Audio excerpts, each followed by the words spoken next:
গাড়ির চাবিটা পুরোটা বাঁকা করে ফেলছে। খুলবো আপনি যেটা করবেন কোনটা বাদ বুঝলাম না। হয় মুখা বাদ হয়ে যেতে পারে। এই মুখা হ্যাঁ। এই মুখা তো বাদ আমি তো কিনেই আনছি সব। তো ভাঙিয়ে ফেলতে হবে সম্ভবত লক। এটা অবস্থা ভালো না। এই দেখেন অবস্থা পুরাটা জং ধরে যা নয় তাই হয়ে গেছে। বিসমিল্লাহির রহমানির রহিম। কি অবস্থা সবার?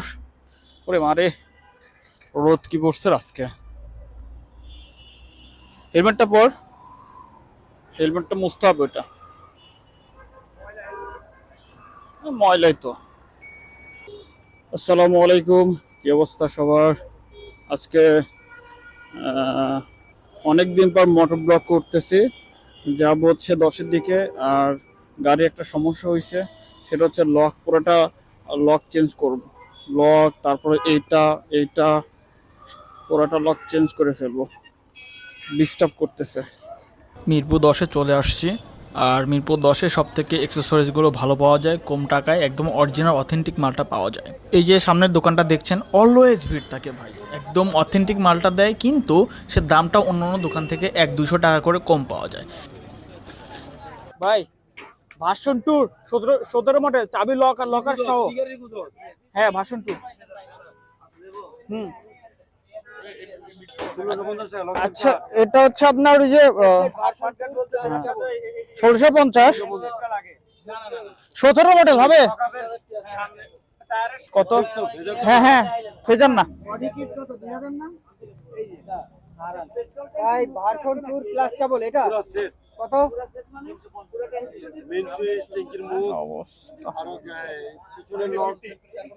কতটা?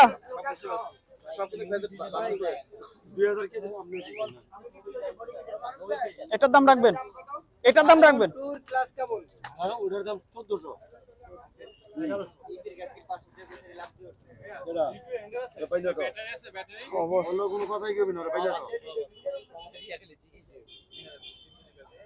কাস্টমারের লেগে কিছু কবি না, দোকানদার তো আর পাই না তো।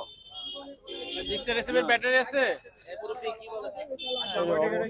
1650 একদম। আরে কমে অন্য জায়গায় বেশি। ভালো মতো জ্যাম হয়েছে, ওটার জন্য তো আরো বেশি করে এখন আমার পুরোটা চেঞ্জ করতে হচ্ছে। আরে ভাই ভিতরে টাঙ্কি একবারে জং ধরে গেছে সম্ভবত, ভাঙিয়ে ফেলতে হবে সম্ভবত লক। এটারও সমস্যা আছে। এখন টাঙ্কিই খুলতে পারতেছি না, দুজন মিলে এত চেষ্টা করতেছি অ্যান্ড টাঙ্কি খুলতে পারতেছি না। আমি কেন এত টাকা দিয়ে এটা কিনলাম? আমি মেজাজটা এখন খুব খারাপ হচ্ছে রে ভাই। গাড়িতে হাত দিলে মাথা মতো গরম হয়ে যায়। এ দেখেন ওই ওই ভাই আবার এটা চটায় ফেলছে এটা খুলতে গিয়ে। আমার তো মেজাজটাই খারাপ হয়ে গেছে। এখন বলতেছি ভাই কি করলেন এটা আপনি এখানে? আমি এটা যে জন্য আমি চেঞ্জ করতেছি ঠিক এই কারণেই আমার পুরাটা চেঞ্জ করে দিতে হচ্ছে। দেখেন গাড়ির চাবিটা পুরোটা বাঁকা করে ফেলছে, এতটা বাজে একটা অবস্থা হয়ে আছে, যার জন্য আমি পুরো লকটাই চেঞ্জ করে দিচ্ছি। ঝামেলায় পড়ে গেলাম। বাদ হইব নাহলে খুলবো আপনি যেটা করবেন। কোনটা বাদ বুঝলাম না। হয় মুখা বাদ হয়ে যেতে পারে। এই মুখা হ্যাঁ। এই মুখা তো বাদ আমি তো কিনেই আনছি সব। আমি আমারটা বলবো ভাই। হ্যাঁ আপনি তখন করবেন যে আমার এটা নষ্ট করছেন। এটা তো আমার বাদ, আমি তো কিনেই নিয়ে আসছি। চাবিটা দেন তোমার কাছে। বিসমিল্লাহির রহমানির এই রহিম। চাবি চাবি তো পুরানটা? হ্যাঁ পুরানোটা। আমি তো বাদ করার জন্য তো আমি পুরোটা আমি চেঞ্জ করে দিচ্ছি। এখন তো সেটাও তো হচ্ছে না। এই বেটা এই হয়ে তো গেছে। আরে, অবস্থা এটা অবস্থা ভালো না ভাই। এইটা লাগানোর আগে আপনি এটা ক্লিন করে দেখছেন আমার বাইকের অবস্থা, একদম জং ধরে মরিচা পড়ে যা নয় তাই হয়ে গেছে।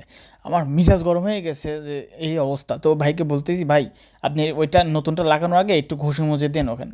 আবার হচ্ছে ভাই পুরো টাঙ্কি পরিষ্কার করতে হবে, কি সব কেমিক্যাল টেমিক্যাল দিয়ে পুরো টাঙ্কি ওয়াশ করতে হবে। তাই আমি বললাম ভাই তাহলে ওয়াশ করার কত খরচ? বলতেছে ভাই 1500 থেকে 2000 টাকা খরচ হবে, সার্ভিস চার্জ সহ। আমি তো হতবাক, কি রে বাইকে এক কাজ করার জন্য নিয়ে আসছি, এখন আবার আর এক কাজ বাইতে গেল।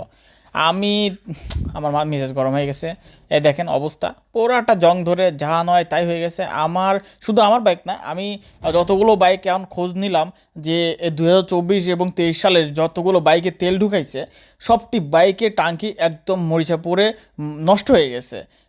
শুধু আমার বাইক না, আমি এরকম অনেক বাইক দেখেছি এবং গ্রুপে গ্রুপে দেখলাম এরকম অনেক বাইকের কমপ্লেন আছে।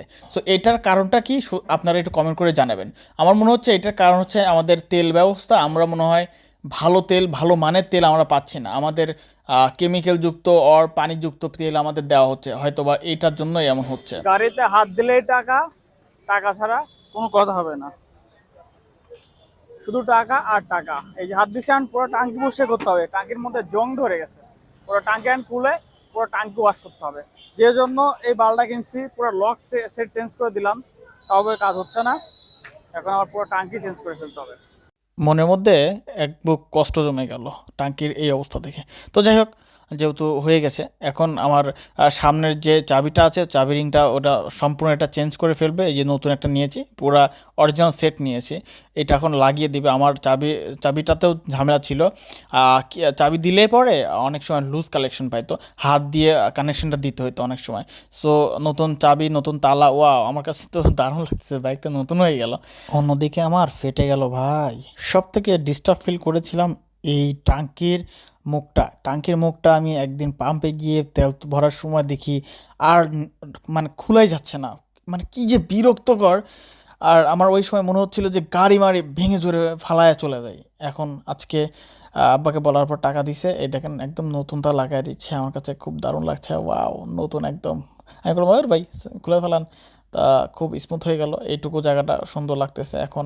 কিন্তু ওইখানে যে একটু চট লেগে গেছে, তো যাই হোক, তো এখন মোটামুটি এখন স্মুথ আছে। তো গাড়ির টাঙ্কিটা খুব ভেরি সুন ক্লিন করতে হবে, এটার জন্য অবশ্য আব্বা টাকাও দিছে, কিন্তু এখন করাবো না, সময় নেই।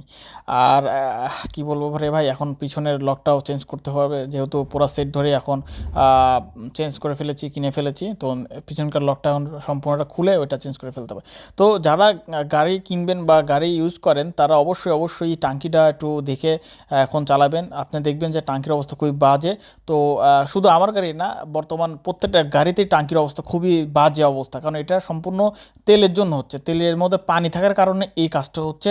তো এটা দোষ আসলে বাইকারদের না, এটার দোষ হচ্ছে তেল পাম্পওয়ালাদের, কারণ এই তেলটা ভালো না, তেলটা সম্পূর্ণ মানে বাজে একটা তেল এখন আমরা পাচ্ছি যেটা। তো যাই হোক, আজকের মতো এই পর্যন্তই। ইমন চলে আসছে, ইমন নামাজ ছিল এতক্ষণ, আর এর মধ্যে আমি গাড়িটা সার্ভিসিং করালাম।